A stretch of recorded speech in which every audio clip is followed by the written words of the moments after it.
Wow, we had a great heart-healthy breakfast in there this morning. That's practicing what we Methodists are talking about. That was some of the best low-fat bacon that I've seen in a long time.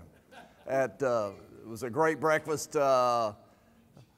Yesterday was a good evening. I was kind of tired. I don't know about the rest of you, but I certainly was last night. I was about worn out. We're really glad that Roger's back spasms got better.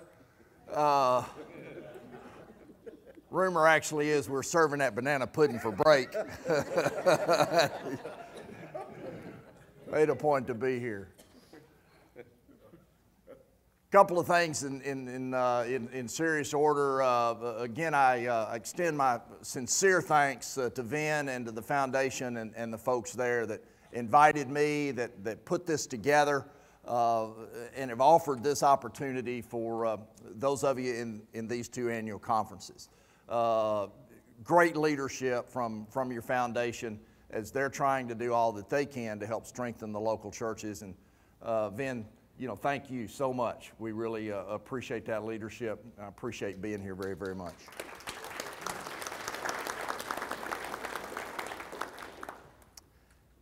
And I'm truly grateful and sincerely grateful that your new bishop, who's not yet your bishop, I guess, until Saturday, isn't it Saturday and that's your first day, is here.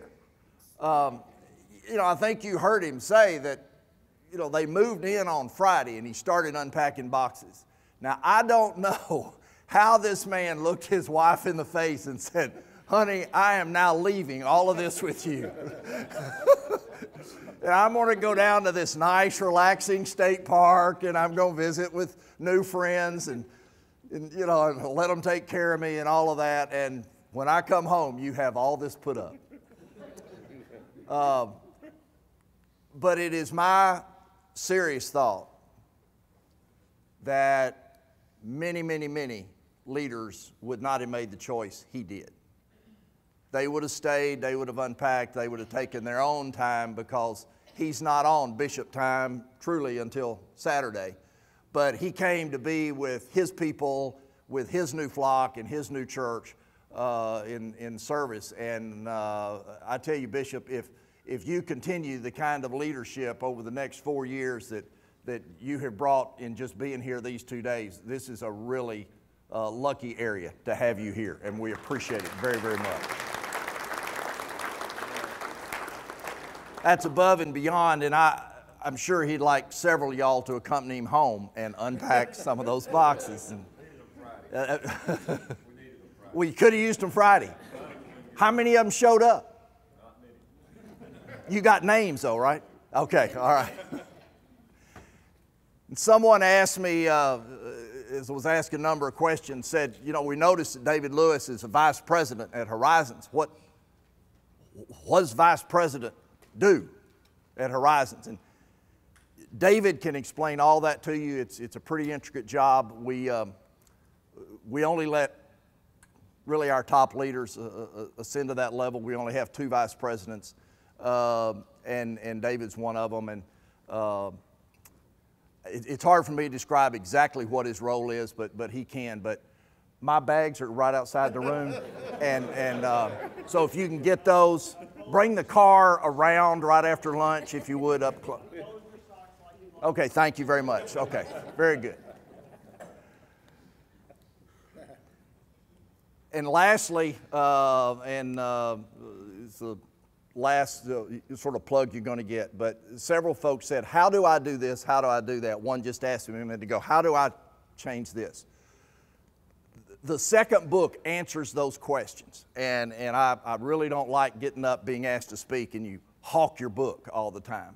But that's what those chapters are. There's 17 chapters that answer the question of how do we do exactly what you're talking about doing in Not Your Parents' Offering Plate. That's what Whose Offering Plate Is It deals with. So there's just not time to answer all of those in this limited amount of time. But if you want to get another book, that one is the one that answers those questions, and I'd reference you to that. Several said, how bad is your next book that they're already offering it at 37% off, and it's not even out yet?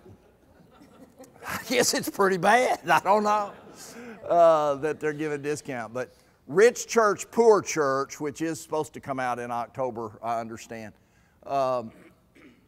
is my observations of what those churches look like who have ample resources that their entire focus can be on mission and ministry, versus those churches who constantly have to have a focus on acquiring money. That's the poor church. And I contrast those throughout that book, allowing finance leaders and pastors to go through and mark, my church is on the rich church side, or what we're doing is on the poor church side. So that's what that book is about. If you are interested, and you can get it for 37% off, apparently, from Cokesbury right now. All right. Today, what I want to cover this morning with you are the other two pockets of giving. We talked about the need for us to market to all three pockets. The annual pocket, which is the earned income pocket. The capital pocket, which is the accumulated, appreciated wealth pocket. And the planned giving estate pocket. Every donor you have has the capability of making gifts from those pockets. We tend, by and large, to do the worst job with capital and planned. And with those two, I want to talk a little bit about how potentially to be far more successful in doing that as you go back to your local churches. At Horizons, we call capital monies, capital campaigns, fun money. Capital campaign can be an awful lot of fun. It really can, as you watch a congregation climb a mountain they didn't think they could climb, and in short order acquire resources to do something pretty spectacular. Done right, they're really fun. Planned giving we call easy money. It is the easiest money to acquire. It requires less time, less effort, less energy from a pastor, a staff, and lay leadership for the return you can get. And yet it is the least practiced and least encouraged. And we don't understand, because it is easy money. Certainly a lot easier than an annual campaign, and far easier than a capital campaign. Why a capital campaign? Generally, it is to secure funds for a very specific project. Generally, it is building improvement, but lately, it has been debt. 5 or 6 years ago, 90% of all the campaigns that Horizons worked were for physical improvement. We would poll a congregation, and we would, in doing that and studying them, what are you interested in doing? You have a debt, you want to retire it, you want to do this education building, etc. Debt consistently ranked last. We can care less about it. It's not a real problem. We're handling it in operating budget. We want to build this, we want to build that. 90% of all the work. 3 years ago, that changed. 2 years ago, 100% of all the work that Horizons did was for debt. Not one single physical improvement. And when we would poll those congregations and we would say, your various needs are debt, remodel a sanctuary, build an education building, ... Where are you? Consistently they would say, we will give additional monies to get rid of our debt. I won't give you a dime for anything new. Totally upside down. Persons used to say, well, we need a debt campaign, but we know it is the least desired. Not now. In many, many churches, that flipped totally upside down, and it is the most desired. Now, we've seen a comeback in this past year, and we're probably running 60-40 debt to new buildings that we're working with and seeing now. But the key to this slide, is the specific part. What you don't want to do is to run a campaign and put out there that what we're going to try to do are 35 various odd stuff all across the board. And we're just going to try to make everybody happy. So we're doing a little bit of this for the kindergartners, and then we're doing this for the elementaries, and we're going to do this for the youth, and we're tossing this in for the senior citizens, and da-da-da-da-da. And won't that work? Well, what happens when you are that kind of fuzzy is that the gifts get a little fuzzy. And instead of making everybody happy, you run a really good chance of having everybody mad about something. And you can't focus your communications. I mean, I've had churches call and say, we really want to do a campaign. Really? What for? Well, we're not sure. You're not sure? No. We thought we'd run the campaign, sort of see what we have, and then talk about how we want to divide up the money. Yeah, that's going to work really well. The fuzzier your communications, the fuzzier are going to be the gifts, and the lower will be the investment. The when is important. You have two major windows to work in. You've got January 1st to whenever school lets out, roughly May, middle of May, watching where Holy Week falls. This week it's the last, Easter's the last Sunday of March. And then it opens back up middle of August and goes to about the 1st of December. You do not want to be involved in a capital campaign during Christmas. The Christmas Eve stewardship sermon just doesn't work well. Tried that. You can see where I am today. Don't do that.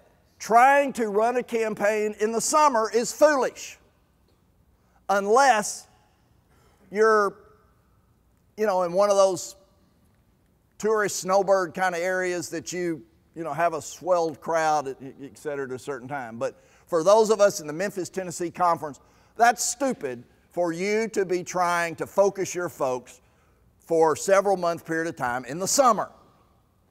So you just don't do it. Now, why does this concern you? It concerns with your timing. Too often we see building committees and finance committees set their timing up trying to lay everything out, but what they leave out is we have to run a campaign to succeed in what we're doing, and they don't time that campaign. So they have a church conference vote, and they have it in the middle of March. And then they call and they say, we are pumped, we're fired up, we got a 95% vote, we're ready to go. Well, you can't start in the middle of March. You're going to finish in the middle of August. So what you're forced to do is to take an excited congregation and you put them on ice. Let's just find some ways to kind of stretch it out a little, because we really aren't going to start working with them until fall when they're back. Now that could have all been solved by a little bit of forethought that says we really need to start a campaign in January. We're just going to back our things up, prepared well in advance, have this vote in the fall, then we're going to run the campaign in the spring and we'll be in the window. But when you hit those windows wrong, it really can hurt you. It can hurt you. So watch the windows for where your campaign can effectively fall. Now, who's involved? The number one most important person in any campaign is the pastor. If there's more than one, it's the senior pastor. You are the CEO, you are the president, you are the head honcho of that nonprofit. And you have got to be front and center in leadership. It cannot be avoided for you to succeed. Now I know, well, let me just see. How many of you went to seminary because you wanted to raise money? Nobody did. Not surprised. What? No, they did not teach you how to.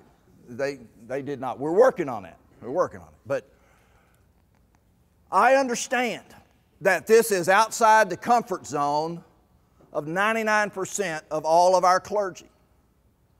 It's not what you like or want to do in many instances, but you understand the necessity. You must force yourself into leadership.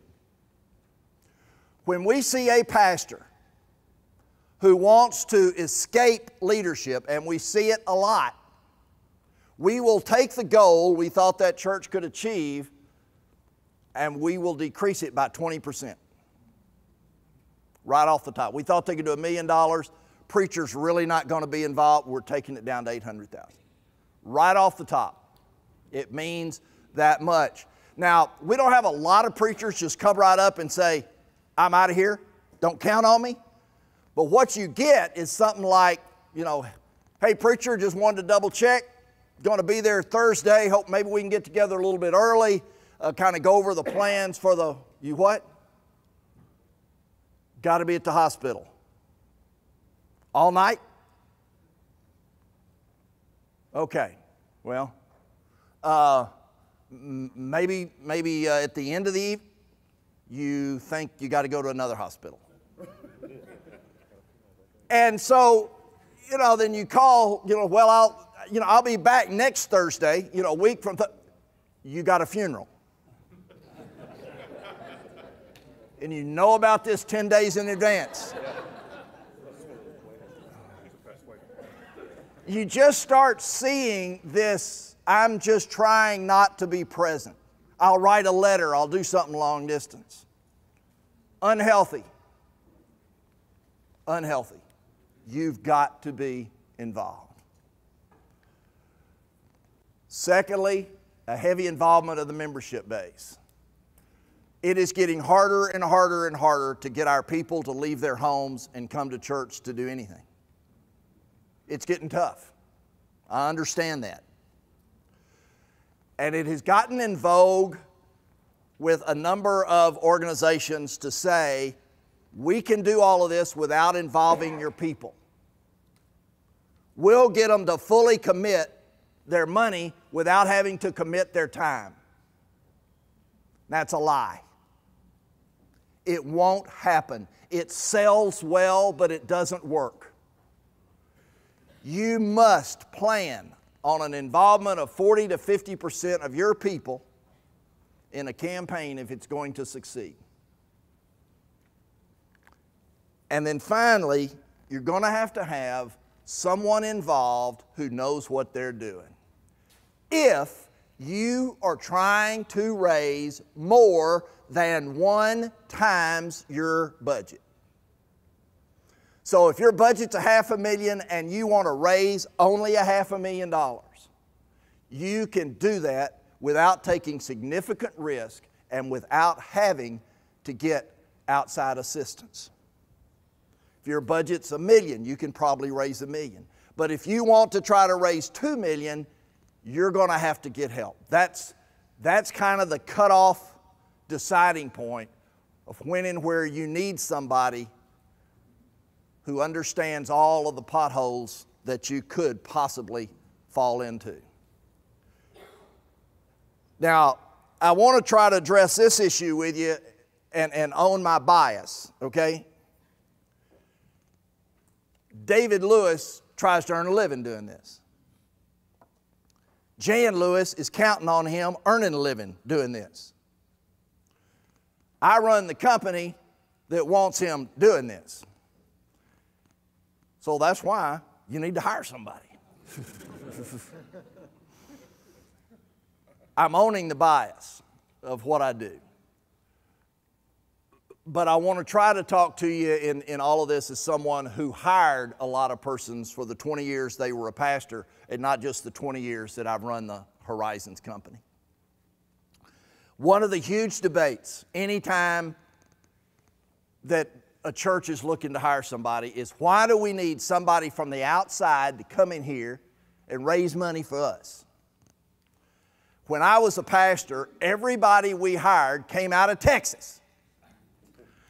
Now, when you live in Arkansas, there is an inclination not to want to send any money to Texas. Texas is one of our poorer counties in the southwest part of our state.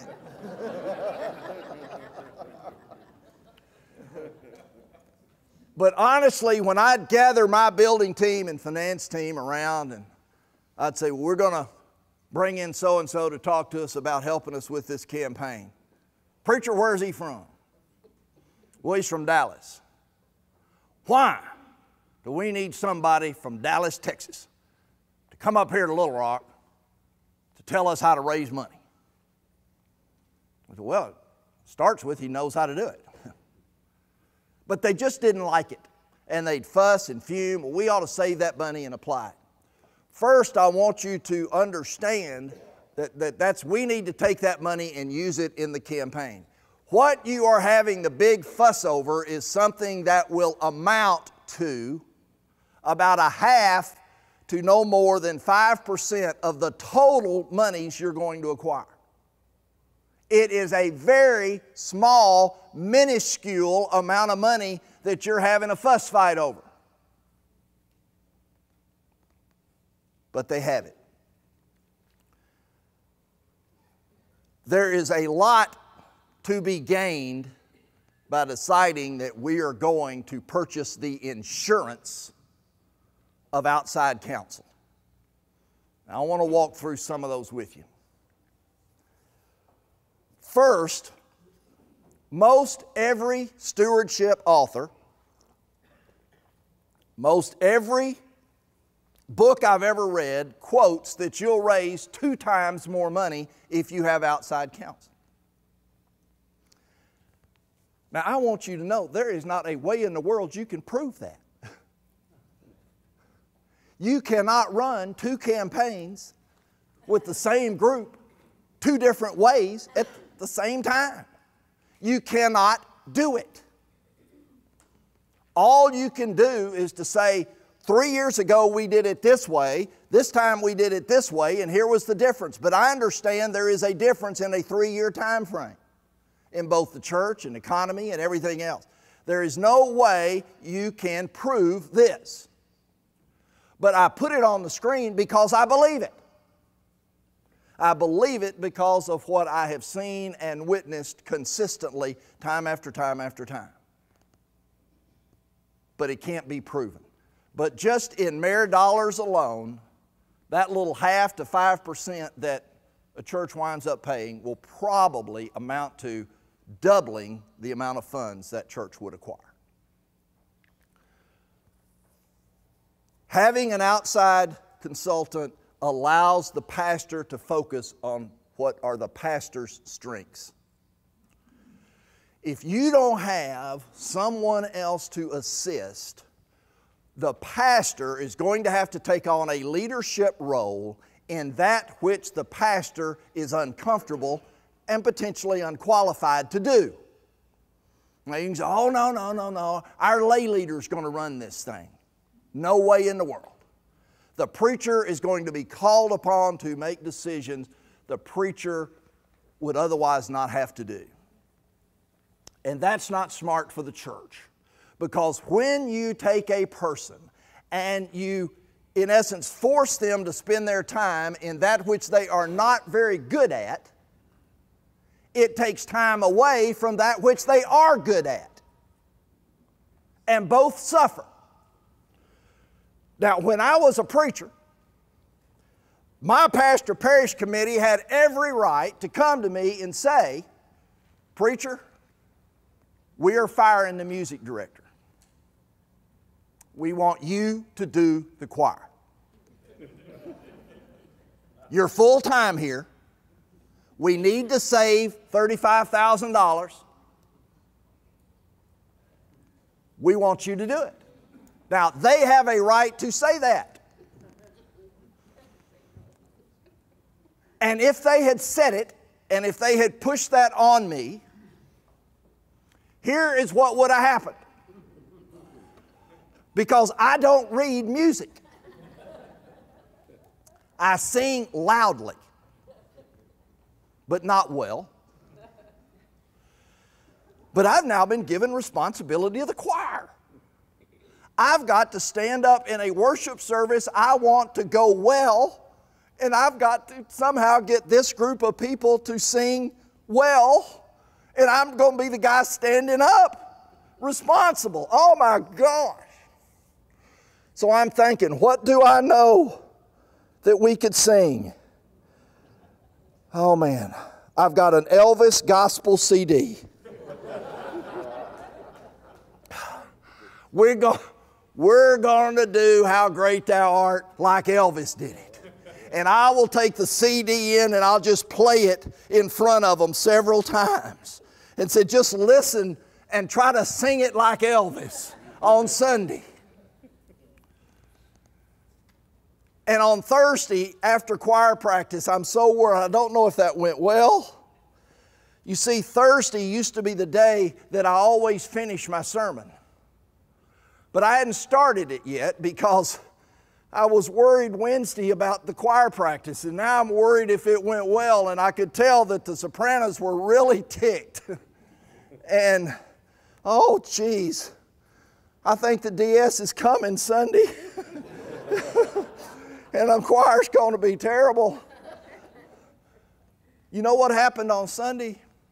The choir was terrible. And so was the sermon. And I'm a pretty good preacher.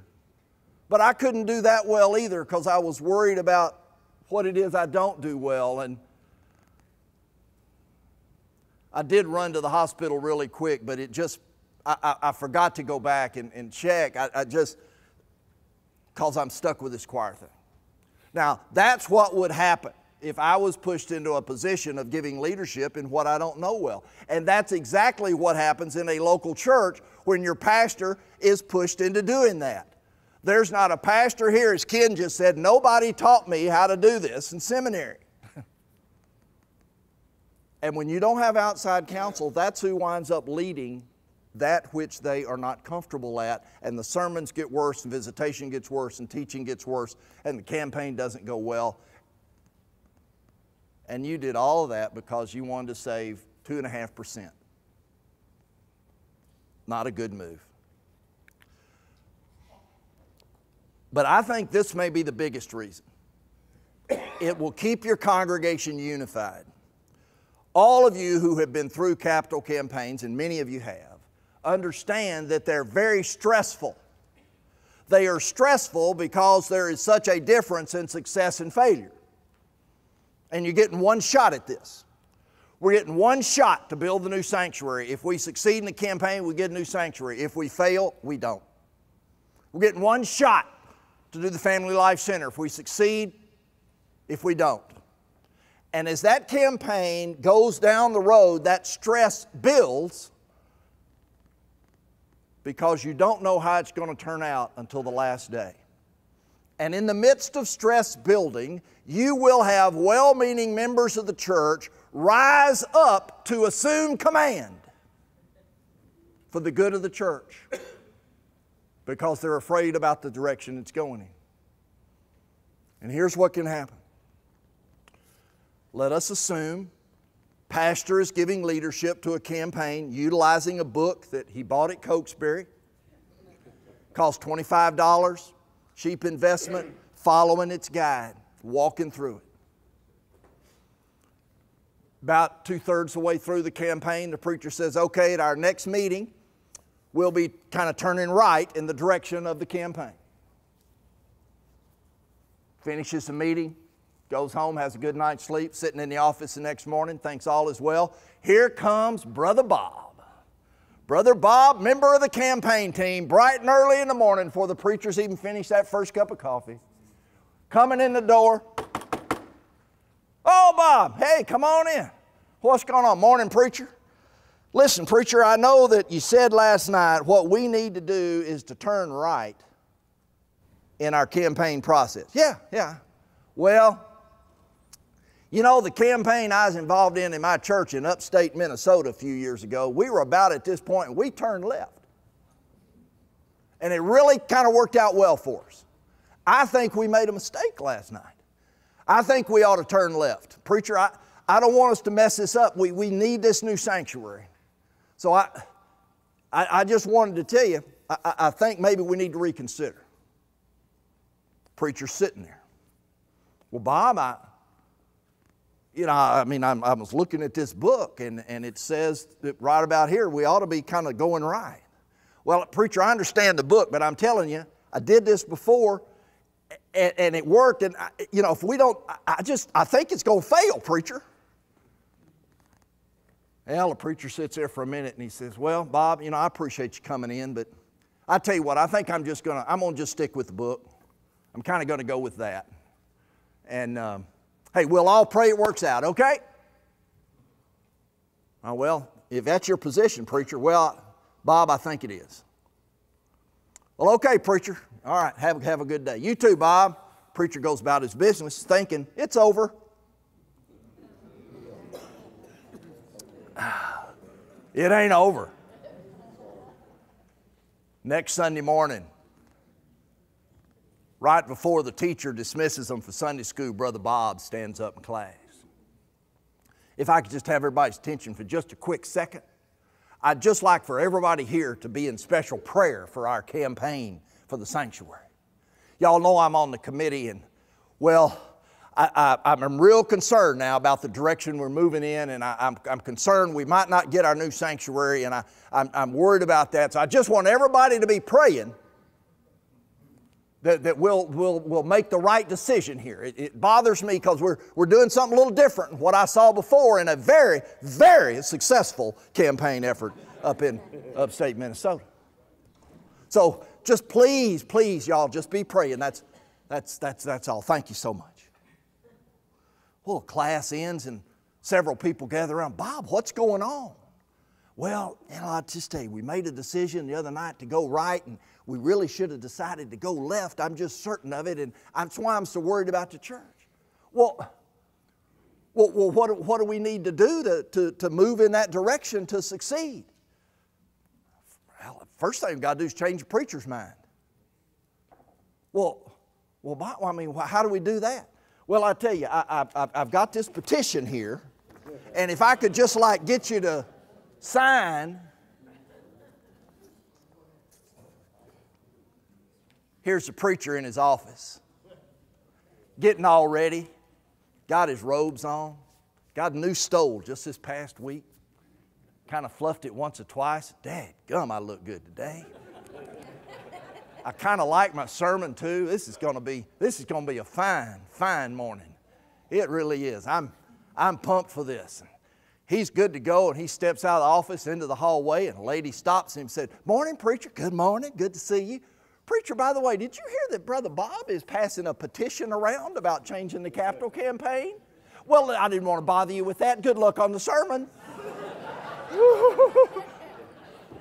Preacher, oh my gosh.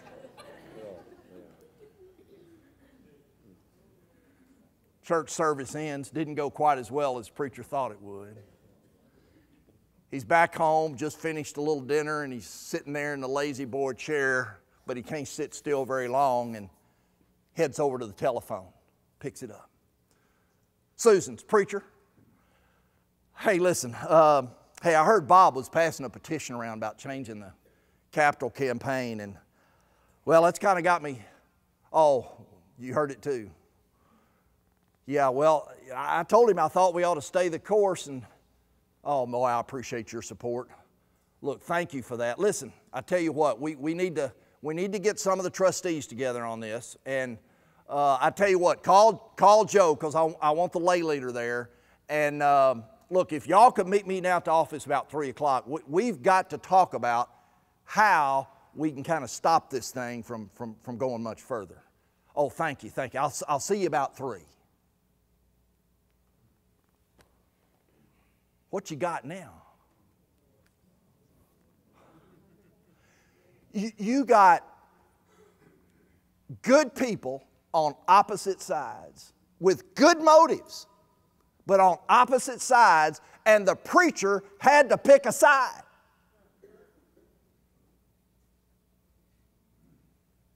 Now that's really risky. That campaign may succeed, it may not, but that church may just split right down the middle. Now here's what would have happened if there'd been counsel brought in early on. Bob comes walking into the preacher. Preacher, I think we should go left instead of going right. Now, what do you think, preacher? And the preacher would have sat there and said, well, you know, Bob, maybe you've got a point. I tell you what, though, we hired Clif to run this thing. Why don't you give him a call and see what he says? Well, I hadn't thought about that. Yeah, he's designed this strategy, so why don't you give him a call and let's do what he says. Let me know how that comes out. So Bob, preacher, that's exactly what I'll do. Hey, thank you. I'll call you later. Good deal. Have a good day. And out Bob goes. And Bob calls. Ringy ding ding. Don't they?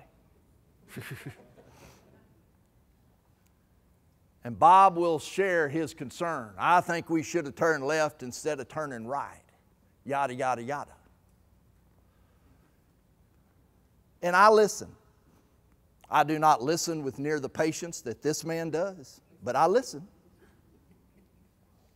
And when he finishes, I would say to him, well, I don't know how that campaign went in upstate Minnesota. I'm glad it went well.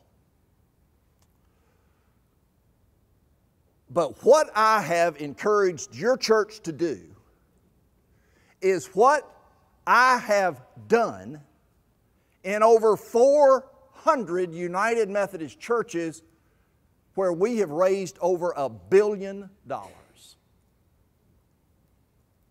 I'd sure hate to make y'all the guinea pig. Now, I'm waiting for Bob to tell me that he has raised $1.001 billion.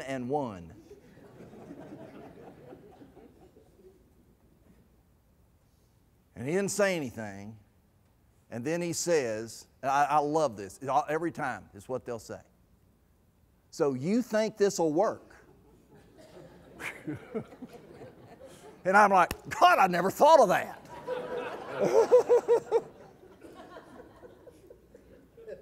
And I'll say, well, yes, I do. And then he will say, well, I guess we'll see. Good enough. You don't have to agree with it. That's okay, Bob. Just give me a chance, and I guess we'll see. Now it works. And the church celebrates, and they're happy. And at the close, they're all hugging the preacher. And even Bob's up there hugging the preacher. Bob is not hugging me. Well, see, Bob doesn't really care for me all that much, but he still loves his preacher and the rest of them in the church. And I'm going back to Little Rock. And the church stayed together. Now, what's that worth? What's that worth? Is it worth the risk for a % or two to not have that insurance? That's I think, one of the biggest things that you get and that you gain. The expertise. There's a bumper sticker that used to say something like, stuff happens. Y'all ever see that? I cleaned that up just a little bit. Well, in campaigns, stuff happens.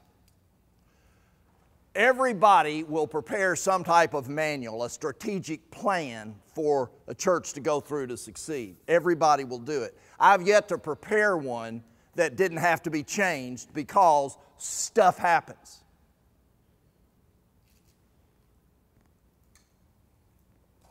Hurricane Isaac is coming into New Orleans. I remember a few years ago I was working in Galveston when Hurricane Ike came through.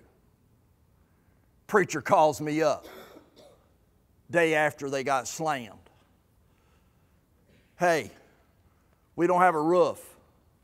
We don't have any power. None of my members have power in their homes. Some of the businesses are down. I've got 150 people in my basement right now on generators that we're trying to keep fed. We got a capital campaign meeting coming up in 2 days. What's your advice? Now I'm thinking, if you will turn to page 32 in your manual, it says, if there's a hurricane. You know, and I can't say, oh, we're great hurricane church experts. You know, we do it constantly. I can't do that. But I can take 20 years of experience in hundreds of churches and knowing this church and this congregation, make a judgment call that is probably closer to correct than anybody else who's there. And so we did. And it worked out, praise the Lord, in a beautiful way. But if there hadn't been someone else there and that enormous stressor had hit that church, what do you suppose they would have done with their campaign? Just ended it. I mean, just like, well, let's just stop this sucker now. And maybe never would have started back on that vision again. We found a way to continue that, frankly, even advance the goal that we were a part of to where it's an incredibly strong church, you know, today. Stuff happens. And in the midst of that, you need someone who can make a call. I remember David Lewis working a church, burned to the ground. They were doing an addition campaign. Woke up one morning, he gets a phone call, the whole church burned to the ground. Cinder blocks all that's left. Suddenly that addition wasn't going to make a big difference. They didn't have anything. Gone. Absolutely gone. Hi, David, what do we do now? Well, on page 64 it says, if there's a fire and your church burns to the ground. No.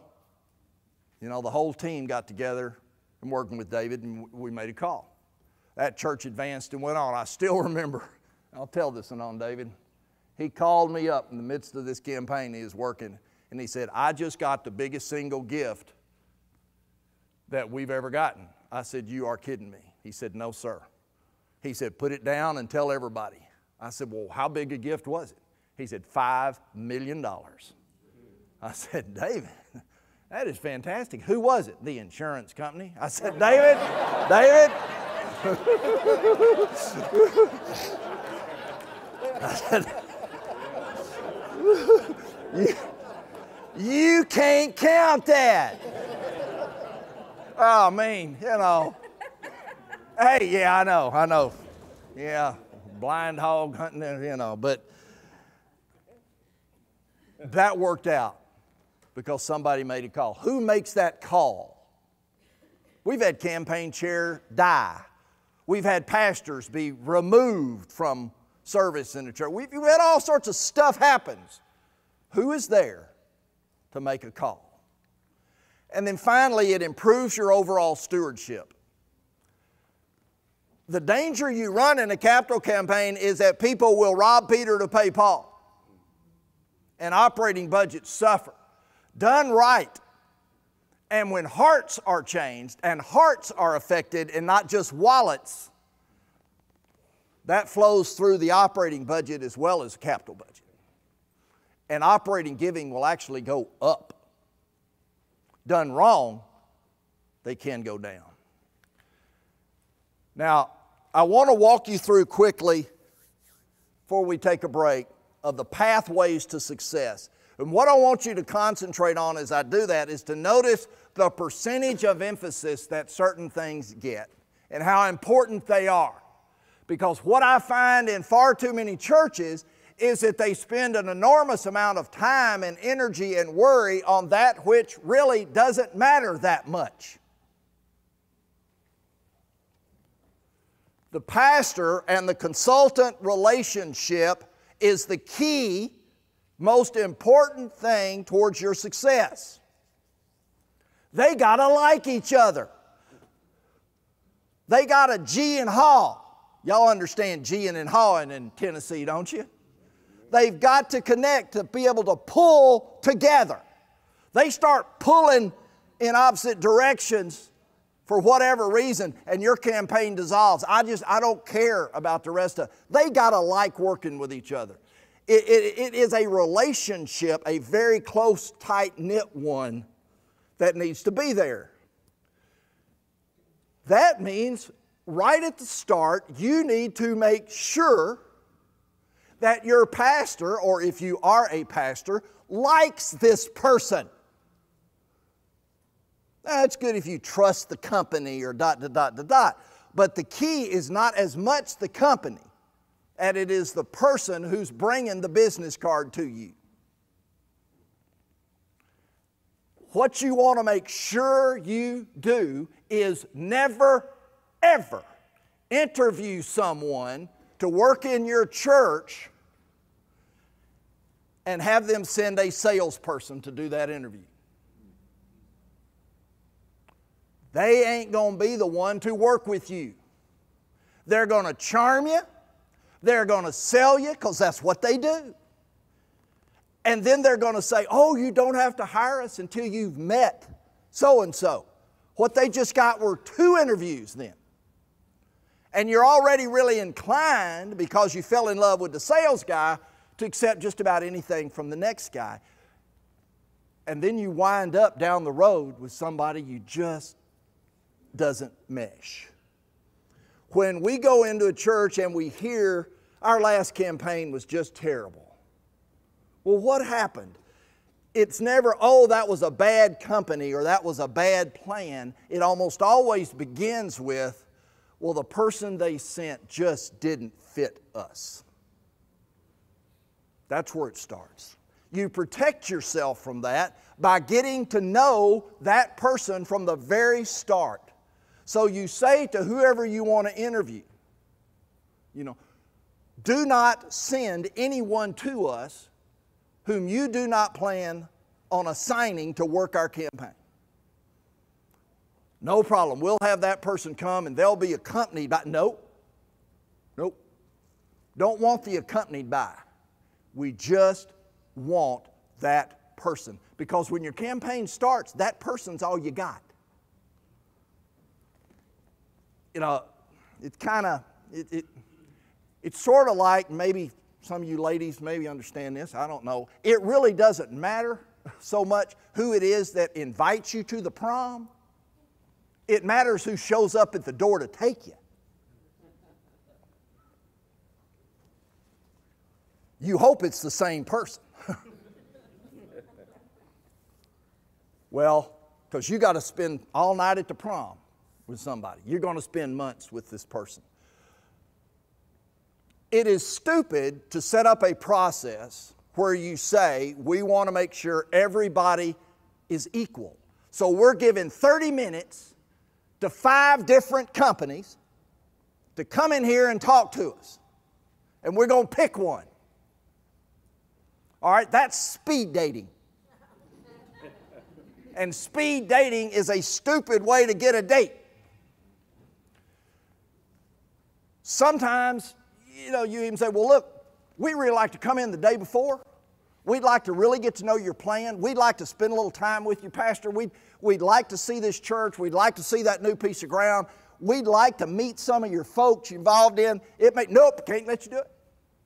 Why not? Well, nobody else wants to do that. We're treating everybody equal. That's stupid. If somebody says, I will move in for a month, let them. Let them. You may decide, boy, I'm glad I spent this month because I can't stand them. Get to know them as best as you can. That relationship is crucial.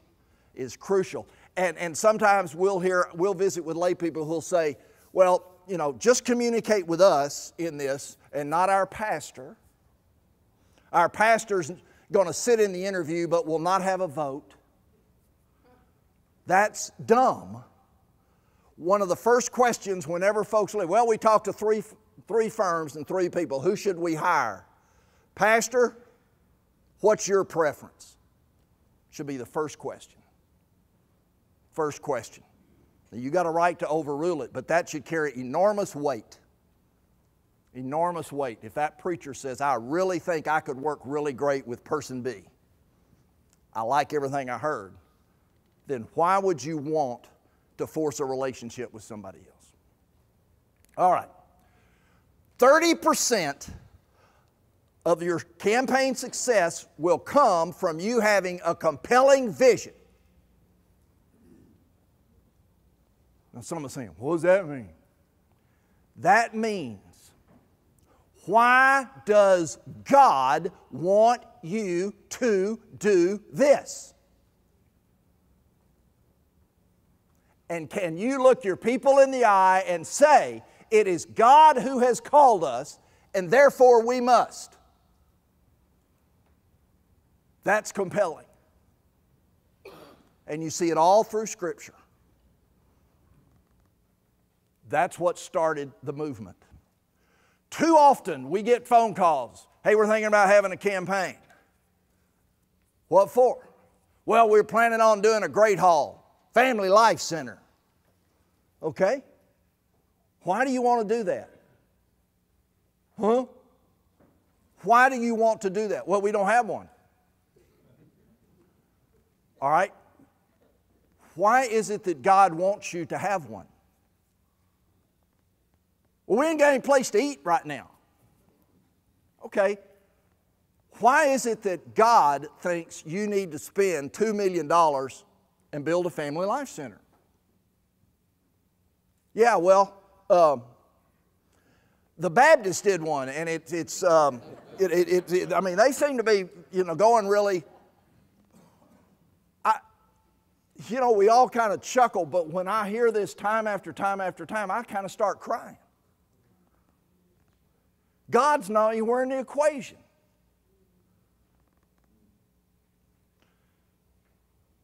I get asked consistently, and I know David does all the time, is the economy right for a campaign? Is this a good time for us to raise money?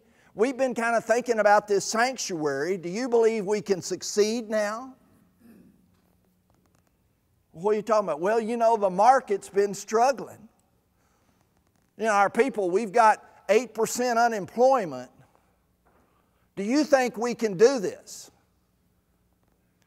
And I answer back, well, what has God called you to do? Yeah, well, I told you about the sanctuary, and what I want to know is the economy.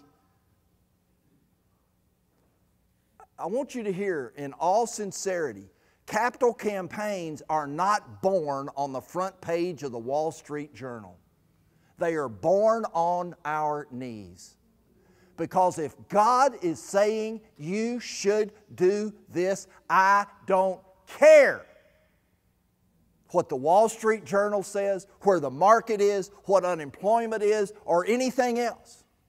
Because there ain't no giants bigger than God. And that's who we work for. That's the only reason we're in business. And if you cannot come up with a vision of how God is calling you to do and be something different than you are, then don't do it. Walmart never built a building they did not believe would make them more profit. We should never build a building that will not make more disciples. It's why we exist.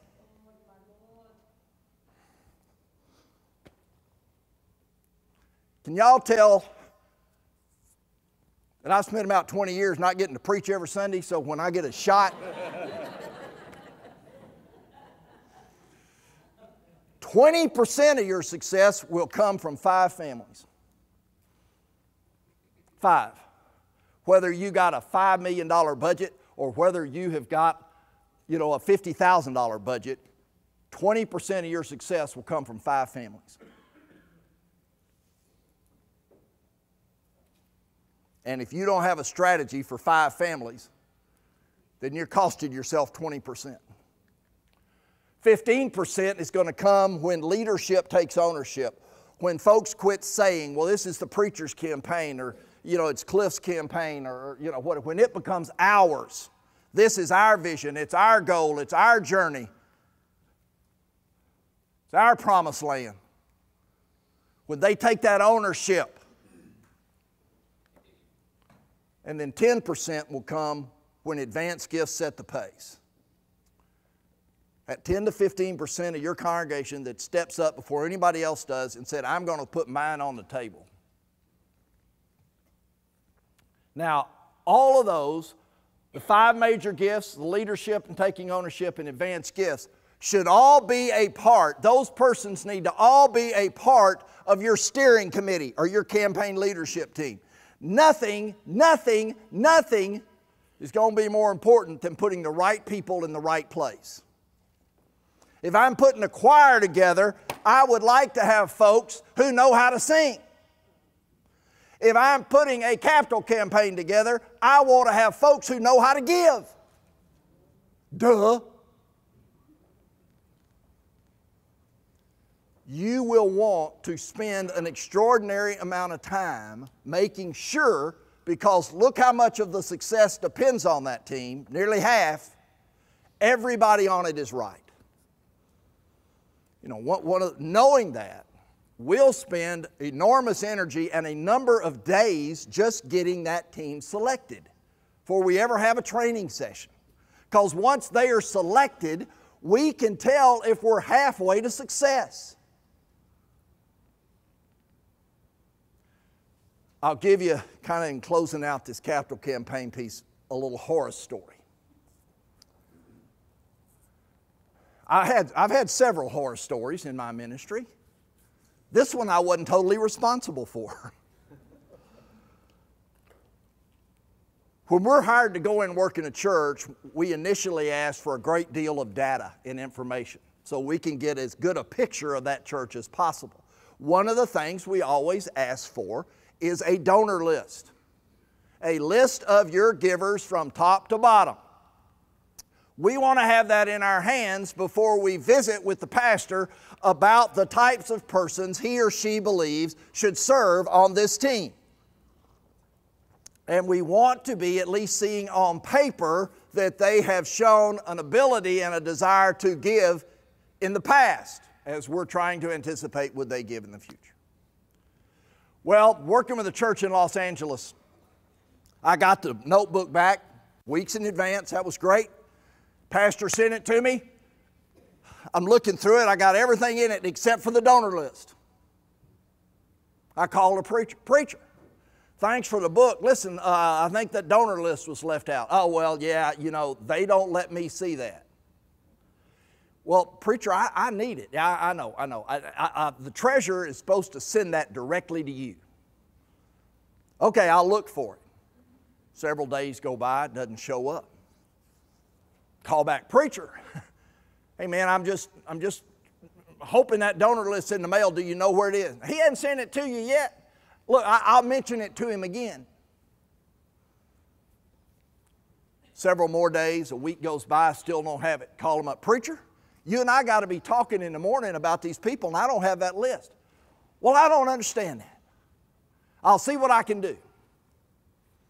Don't have it. Next day comes. He and I have got to talk about who he wants to have on the team. I don't have the list, so I'm kind of working blind, but we're having the conversation. I said, all right, preacher, go ahead. Just talk to me about your folks. Who do you think ought to chair this? Well, I got to exactly the right guy. Who?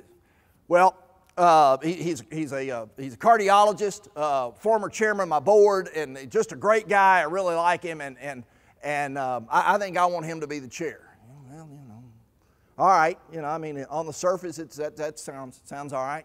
All right, let's talk about the second person and the third and fourth. We kind of went through a dozen or so people for his church. I said, look, I'm flying out there next Monday, so, hey, try to get me that list for I will.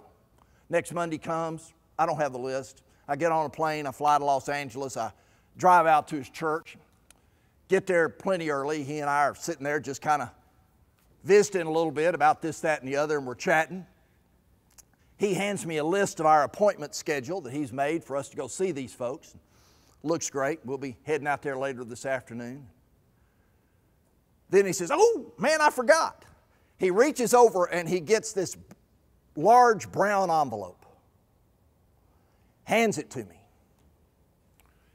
It is clasped over, taped, and stapled.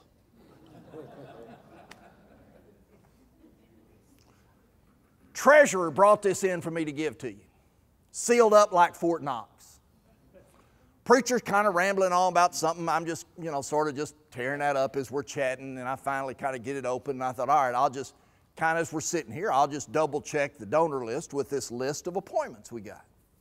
First, I want to see, obviously, where's my chairman? Where's this person who's going to chair? So I'm looking down here, on the donor list. First page, second page, third page, fourth, oh, shoot. Preacher. Do you know this cardiologist guy that we're going to meet, this Dr. Owen? Yeah, great guy. He only gave you $500 last year. No! Yeah! Man, he was the chair of my board. I don't care if he was the king of Morocco. He only gave you $500. Preacher, I'm looking over your list.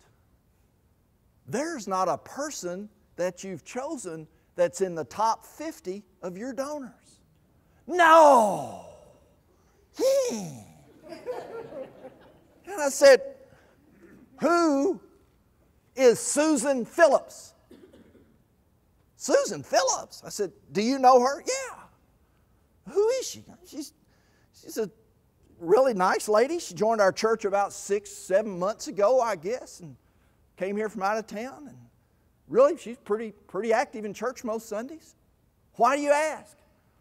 Susan Phillips is your leading donor. No!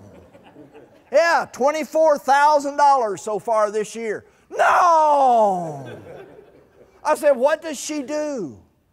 I think she sells insurance. Sells insurance. I said, here in town? Yeah, I think so. Can you get her on the phone? Probably. Why? We're going to see her. Oh! He's over looking in the computer, gets the number, calls her up, I hear him chat with her. Or would you be available? Okay. Oh, thank you so much. He hangs up. She's in her office right now. I said, how far is it? About 10 minutes? I said, let's go. We get in the car. He said, what are we going to do when we get there? I said, we're going to ask her to co-chair this campaign. Oh. We pull into this parking lot. Big old building. The name of the insurance company is on the top. They own the building.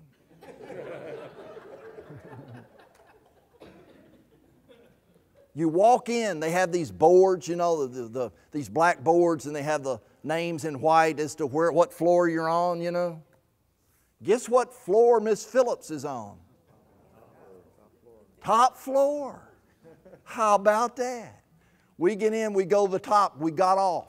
2 offices on top. Both of them occupy 1/2 of the floor. To the right was the CFO. To the left was the CEO. Miss Phillips' name was right above the CEO line. She ran the insurance company. We walk in, her office is about the size of this room.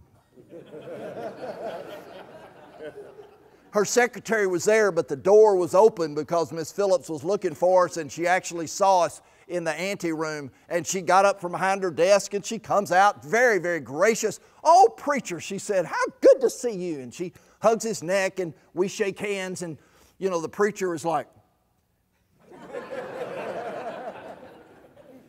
I think maybe I need to take over here. And so I kind of guided him over to this couch, and we sat down, and she sat down. What can I do for you, Miss Phillips? Your pastor and I really don't have a lot of time, but we're out visiting with persons today to ask them to be involved in this campaign for your new children's edition that you're looking to do. And your pastor has you down to co-chair the campaign.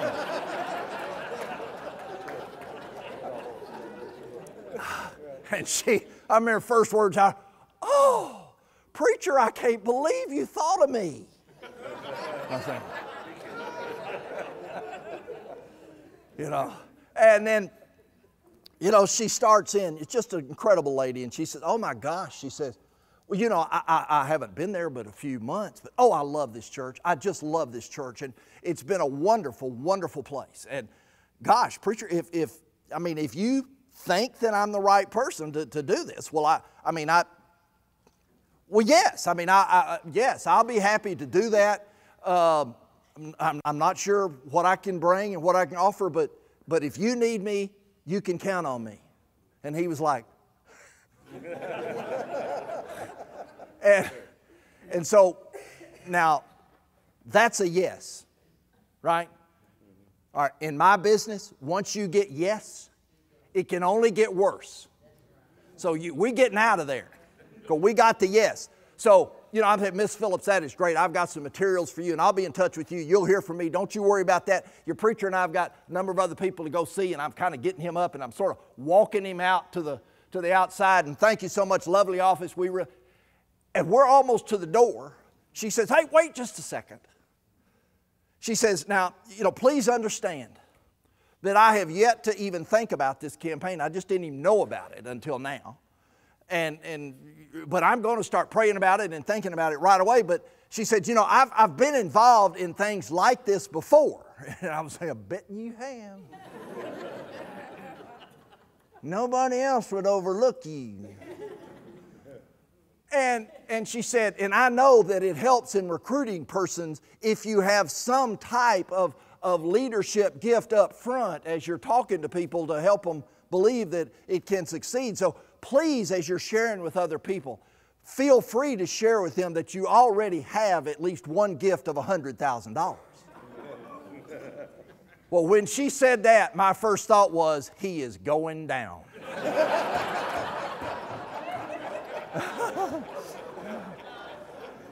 And I just kind of got my arm up under him and sort of like that. "Oh, Miss Phillips, that is wonderful. You're absolutely right. And that's going to help us greatly. And I'm so appreciative. And thank you so much. And God bless. And bye." And I was out the door and I was getting in the elevator and I am looking for a brown paper bag.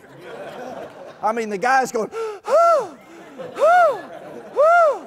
And we get downstairs and I say, "Just sit down here. Kind of put your head down, and breathe." And we finish and he kind of gets up. He says, "Whoa, whoa. Well, what are we going to do now?" I said, "We're going to go get a co-chair for every position on your team." And that's what we did. Now, I'll finish this up. Miss Phillips gave us wonderful leadership. She was an incredible lady. She wound up giving the church $250,000 in the campaign. The church exceeded its goal, did enormously well. But I'll tell you the neatest moment for me, knowing what Miss Phillips was doing and having these conversations with this wonderful steward and watching and hearing her testimony as we sat one-on-one from time to time. I asked her if she'd be willing in just a meeting of leadership to sort of share why she was making a gift and what that gift was. Well, she said, "If you think it'll help, I'll be happy to." So I had my $500 doctor sitting right beside Miss Phillips, and we're in this room, and I said, I invited her to share with us, and she began to talk, and of course he was sitting there going, "Isn't this sweet? Isn't this nice?" She said, and that's why I want to give $250,000. And he just went, and the look on his face was just priceless. I loved it. When we handed out cards, he made a gift of $150,000. Now, you think he'd have done that without Miss Phillips? No way. You think the church would have exceeded its goal as they did without Miss Phillips? No. They would have followed the leadership of one who was not a steward, and that would have been the direction the whole thing would have gone. But because of her and those others who came on, they succeeded in a marvelous way. There is nothing more important than putting the right people in place right at the beginning. Solid communications is 10% of your success. 10. This is where I see people fret, oh my God, I don't know if the brochure is going to look good. Oh geez, I think we're 2 days late on the printing. It doesn't matter very much. I have yet to find somebody say to me, I have decided to triple my gift because the brochure looked good. 5% is when the general church gets on board, and that brings you to 100% maximum success. You put your energy where you get the most bang for your buck in the leadership at the top. Okay. I'll take 1 or 2 questions if you got them on anything I said before I give you a break this morning. Did she give you that money, those millions of dollars, in one lump or over 10 years? No, she gave $250,000. And she gave that $250,000 over a 3-year period. On campaigns that do well and go over the goal, what happens when people learn that it's gone over the goal? Good question, because we had that in Houston a couple of years ago with the church. They had a $3 million goal and we raised $4 million. And we saw it coming, and I started telling the pastor, you must develop with your leaders right now a vision for that $1 million. You have got to start sharing with them what you will do with additional funds immediately. They never got it out. Never did it. And they took in 3. Persons heard, we did all we've been asked to do. We've heard nothing about the rest. And they shut it down. When you're going to go over, the key to succeeding with those gifts coming in is making sure you've clearly communicated, this is what God wants to do with extra that we have, etc. And they'll continue to give. But if they think, you know, I mean, it's kind of like me. If all I got to do is go out and run a 12-minute mile, I'll do 12. You know, well, what if you go, I don't have to go over. I'm just going to take it easy and I'm going to stop, you know, when I get there. So that's the key. It's the vision you have for the extra. Yes, ma'am? You said early on, if your church wants to do a campaign that's equal to or less than your annual budget, Huh? do you have any suggestions, though, without a consultant, of how the pastor can avoid the conflict or... Yes. More than happy to spend time with you on the phone, talk with you about that. Call David, call me. We can walk you through some of those steps. You frankly don't do it with a big campaign process and meetings. That really happens more behind the scenes in some things that you do. It's kind of individual per church, and so I don't want to go all through it, but the meter's not running if you want to call. Yes, sir?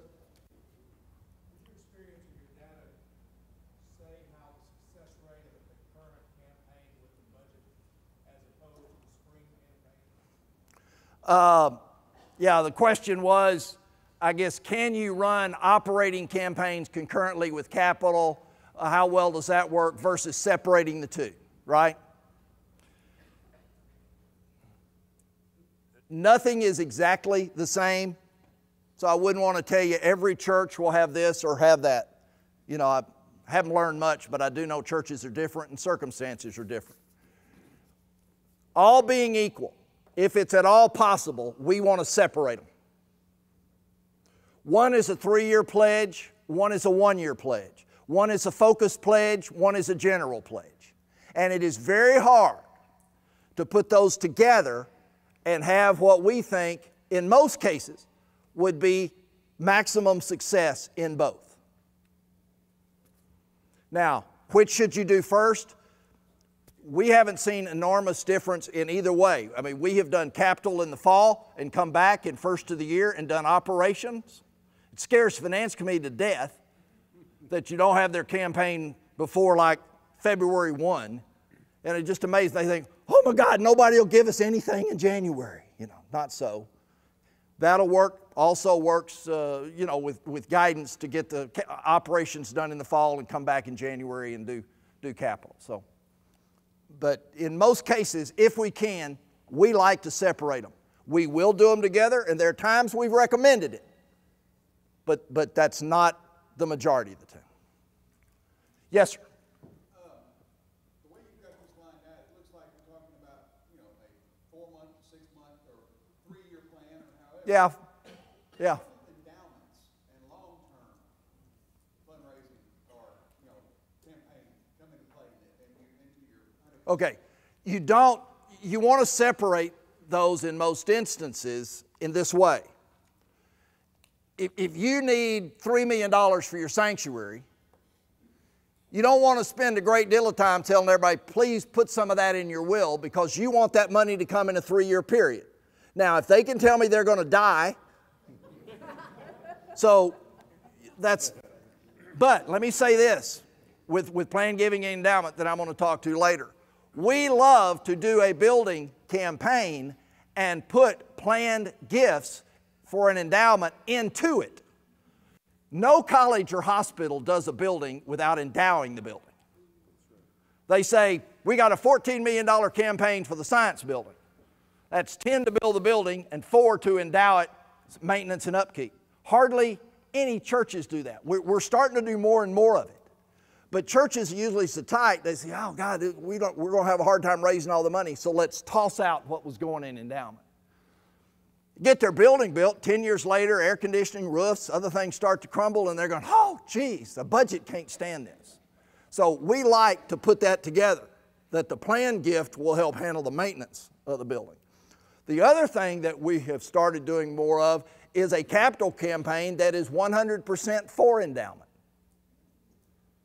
It's upfront, within 3 years gifts to jumpstart an endowment. We just finished one in Texarkana.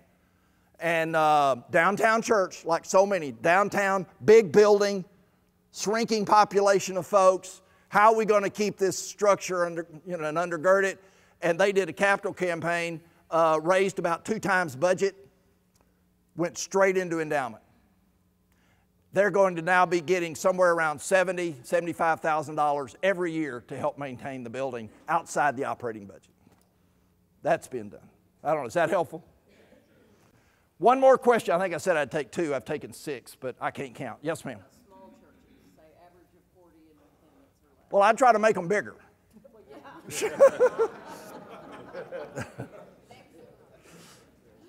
You know, you said small church, 40 or less in membership. You don't need to be following this kind of intricate process.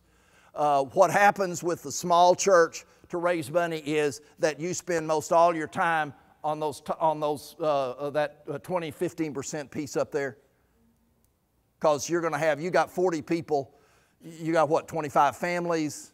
You're going to take care of it with some major gift situations and not do the elaborate part. Okay, let's, can we take a break? Vince?